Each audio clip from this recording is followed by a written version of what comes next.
Hi there, this is Sarah Class, independent Stampin' Up demonstrator from sarahclass.com, and I just wanted to pop in today and show you a video tutorial on a couple of elements from my latest MDS scrapbook page. This 12 by 12 layout here that I uploaded to my blog in a post just yesterday, and I wanted to show you a couple of ways to use different techniques in MDS, and today I'm going to show you some digital stamping.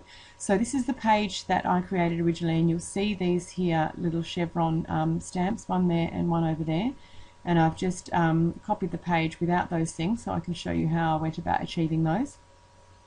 So first thing I did was just to find the chevron stamp that I wanted to use. I knew it was in there somewhere, but the quickest and easiest way to do that is just click on this little search button down in the bottom right, and this searches through everything basically that you've got installed on your copy of MDS, looking for chevron.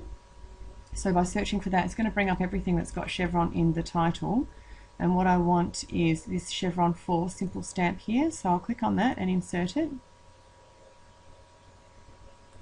And you can see that that's obviously quite a different stamp than the one I had originally. I did want that a little bit bigger. We won't need to worry about it pixelating because I haven't made it that much bigger. Maybe just a little bit more though. Okay, so that's the size of the stamp that I want, but obviously it's a bit of a different format when I used the stamp itself. So with that one selected, you can see that it's selected by these little grey squares on the corner.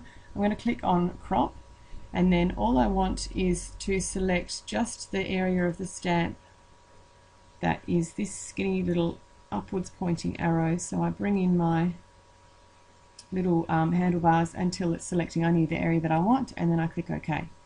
So now I've got just that section of stamp there. Now I do want that on a little bit of an angle, probably not quite that much. Going over to the rotate section over here. Oh yeah, that'll probably do. Okay, so now I've got the stamp size that I want, but I want to colour it so that it blends in with the layout itself and uses some of the colours that I've used. So to do that, I want to double click on the stamp. Brings up the entire chevron stamp again, but I know that I only cropped this section here, so that's the only part that I want to colour. This is effectively the digital version of colouring with markers on a rubber stamp. So I'm going to increase my brush size a little bit, probably a little bit more, and then I'm just going to go and select some colours that I know I've used in the layout. Primrose Petals is one of them, and you just colour over the areas of the stamp that you want to colour. I know I had some Pool Party in there, so we'll do one line in Pool Party. Whisper White was another one. Now this is not going to show up very well on here, but it'll show up again when I've got the stamp back on my layout. What else do we have? I'll put in some, where are we? What's that? Bermuda Bay? Yes, no, Taken with Teal. Island Indigo. Glorious Green. Let's go with Taken with Teal. Put that in there. A little bit of Raspberry Ripple, and then we'll finish off with, what was that? Island Indigo. We'll go some Island Indigo.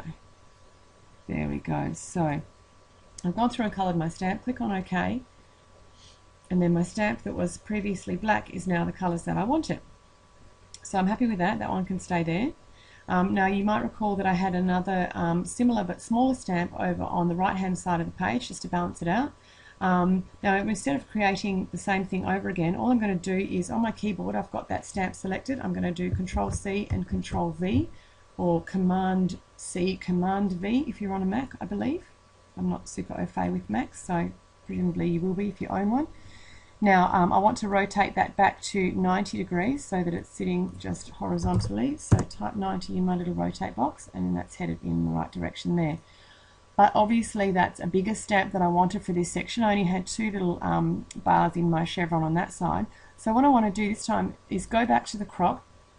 So that's the original crop that I arranged the first time around. But what I want to do this time is just crop it so that I've got just two of the little bars showing. Now if I was to do that just with this standard rectangular size crop, you'll notice that I get this full Pool Party one here, but then I also get a little bit of the white one. So what I want to do is be able to crop it so that I just get the section that I want. So to be able to do that, I click on Crop Shape down at the bottom here, and then this brings up all my punch shapes that I've got installed. And the one that I'm looking for, again I'm typing in chevron, and that'll bring up all my chevron punch shapes. Now I want to crop it to, I think it is this one here, chevron 5. So I'll apply that, and then now you can see that it's actually cropping my stamp to a chevron shape.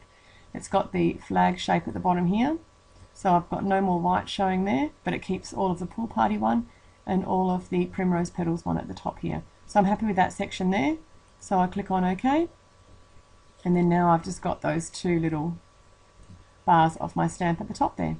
Although having said that, I recall the first time I did this one as well, and I wasn't super happy with those colours. I thought it was a little bit dark in that top corner. So all I need to do is just double click on that again, and it was these top two that I cropped here. What I'm going to do is go back in and recolour that pool party one white, click on OK, and that's a lot better. It's brightened up a little bit there.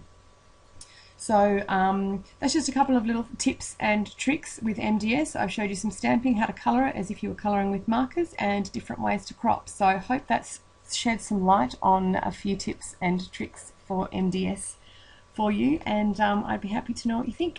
Thanks for watching.